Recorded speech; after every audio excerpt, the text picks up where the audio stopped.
ಹಾ ಹೌದು ಪುರೋಹಿತ್ರೆ, ನೀವು ಹೇಳಿದ ಐಟಮನ್ನೆಲ್ಲ ನಾನೇ ಖುದ್ದಾಗಿ ತಂದುಕೊಡ್ತೀನಿ.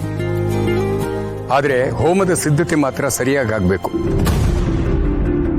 ನೀವು ಹೇಳಿದ ಮುಹೂರ್ತ ಟೈಮಿಗೆ ಸರಿಯಾಗಿ ಆ ಕಾರ್ಯ ನಡಿಬೇಕು. ಓಕೆನಾ? ಸರಿ, ಇಡ್ತೀನಿ. ಅಪ್ಪ, ಏನೋ ಸಿದ್ಧತೆ ಬಗ್ಗೆ ಮಾತಾಡ್ತಾ ಇದ್ರಿ, ಏನಾದರೂ ವಿಶೇಷನಾ? ಏನಾದರೂ ಪೂಜೆ ಮಾಡಿಸ್ತಾ ಇದ್ದೀರಾ? ಪೂಜೆ ಅಲ್ಲಪ್ಪ, ಇದು ನಿಮ್ಮಮ್ಮ ದಾಕ್ಷಾಯಿಣಿಯ ತಿಥಿ ಕಾರ್ಯ.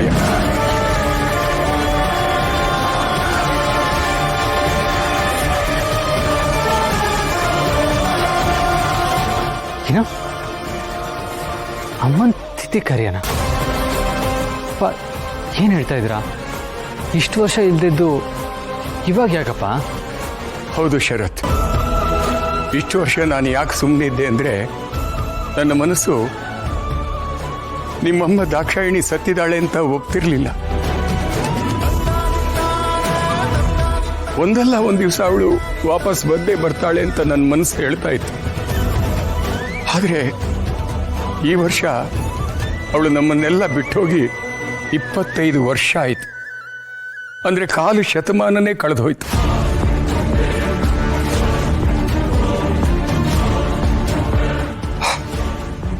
ಇನ್ನು ಕಾಯೋದ್ರಲ್ಲಿ ಅರ್ಥ ಇಲ್ಲ.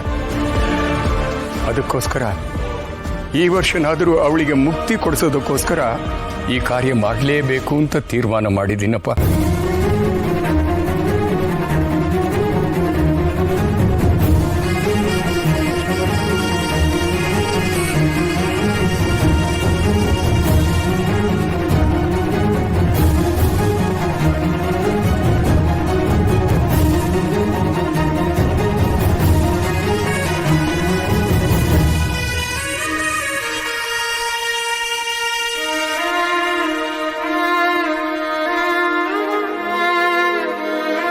ದುರ್ಗಾ,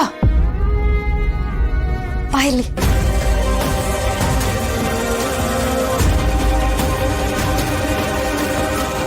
ಅಕ್ಕ, ಬದುಕಿರೋ ದಾಕ್ಷಾಯಿಣಿ ಅತ್ತೆ ತಿಥಿ ಕಾರ್ಯ ಮಾಡಕ್ ಹೊರಟಿದ್ದಾರೆ. ಅವ್ರು ಎಲ್ಲಿದ್ದಾರೆ ಅಂತ ನಾವು ಆದಷ್ಟು ಬೇಗ ಹುಡುಕ್ಲೇಬೇಕು. ಇವರೆಲ್ರಿಗೂ ಸತ್ಯ ಗೊತ್ತಾಗ್ಬೇಕಕ್ಕ. ಬೇಡ ದುರ್ಗಾ, ನೀನ್ ಆತರ ಪಟ್ಟು ಯಾವುದೇ ಹೆಜ್ಜೆ ಇಡಕ್ ಹೋಗ್ಬೇಡ. ನಾನೀ ಜವಾಬ್ದಾರಿನ ಸಂಪೂರ್ಣವಾಗಿ ಅಪ್ಪನ್ ಬಿಟ್ಟಿದ್ದೀನಿ. ಏನ್ ಮಾಡ್ಬೇಕು ಅಂತ ಅವ್ರಿಗೆ ಸರಿಯಾಗಿ ಗೊತ್ತು.